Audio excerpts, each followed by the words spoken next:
Hi there, it's Jamie Blair with Team Blair Tahoe. Today's video is going to be a few tips that you should keep in mind before you start your search here in Lake Tahoe. I know some of you are just starting the search, so I want to give you 5 things to take a look at. I know first and foremost, I think you're probably just getting started on the search here, but I think you should consider this like online dating. If you see a property on Zillow or Trulia and it's really showcased beautifully, there's a tendency to have things look better in the pictures than they do in real life. So I think it's important for us to start a dialogue, and I can explain to you, okay, well, great house, but you're right on the road, or great house, scary road going up in the wintertime, and there's pros and cons to everything.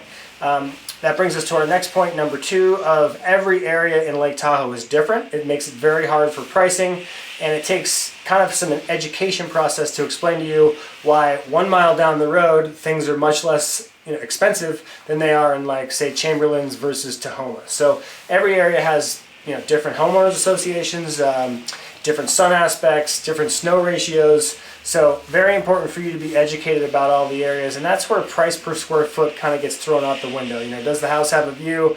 Okay, it's small, price per square foot is way up. So people who are into spreadsheets and things like that, it may throw you for a loop to see some of these smaller places for more money, but they've got the view.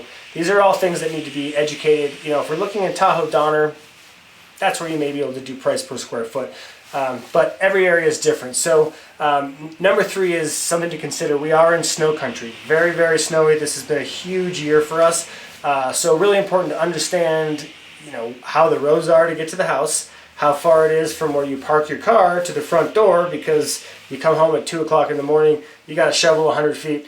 That sucks. So I like to point out those things, where the snow sheds off the roof. And right now you can really see where the snow's starting to melt.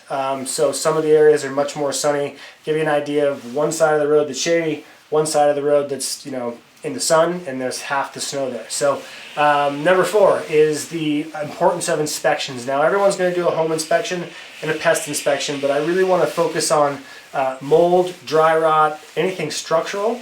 And then what I also like to do is bring in the Tahoe Regional Planning Association TRPA, a TRPA consultant, which will give us an idea of the land itself, not just the house. What happens if the house burns down? What can you do with that specific land? There's a lot that goes into that, and I feel that $400 or $500 is well spent with the TRPA and a land use consultant. So the last part is, not all agents, I think, are created equal here. So my goal is probably different than everybody else's goal is for buyers, and my goal is to help you find something to walk away from. Why? I want to find what's wrong with the property. I want to find every single thing that's wrong with it, to the point where you think, geez, maybe I should walk away. And that's the goal. I want to find everything wrong with the house. Maybe there's a deal breaker, maybe there's not, but my goal is to find something to make you walk away. And then we move on to the next one. Something else will come up, and it's important to know everything that's wrong with it. So if you have any questions about Lake Tahoe real estate, I'm here to help. Again, we're no pressure. Love to help you, whether it's 1 year, 10 years down the road. Anytime, you can give us a call, shoot us a text. Thank you very much.